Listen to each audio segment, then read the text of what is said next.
Donald Trump says he will appeal his conviction a day after a New York jury found him guilty of all of the charges in his so-called hush money trial. CBS 2's Michael George shows us the former president is highlighting what he thinks are flaws in his conviction. Jim, Marie, remember 9 years ago, Donald Trump came down that golden escalator here at Trump Tower and announced he was running for president. Well, today when he entered that same lobby, he did it as a convicted felon. Today he called the trial rigged and politically motivated.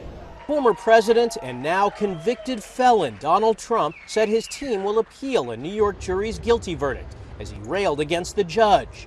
We're going to be appealing it on many different things. He wouldn't allow us to have witnesses. He wouldn't allow us to talk. He wouldn't allow us to do anything. Trump was convicted on all 34 counts of falsifying business records related to a payment his former lawyer, Michael Cohen, made to adult film star Stormy Daniels ahead of the 2016 election to keep her quiet about an alleged sexual encounter.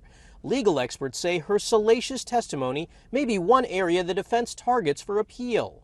The defense asked for a mistrial right after that testimony, and I think we can expect to see that again in an appellate brief. As he has throughout the trial, the presumptive Republican presidential nominee once again claimed without evidence the case was orchestrated by his political rival. This is all done by Biden and his people. President Biden, who'd remained silent throughout the trial, pushed back Friday, noting it was a state, not federal case. Donald Trump was given every opportunity to defend himself, and it's reckless. It's dangerous. It's irresponsible for anyone to say this was rigged just because they don't like the verdict. Sentencing is set for July 11th, just days before the Republican National Convention. So even if he takes the White House again, Donald Trump can't pardon himself.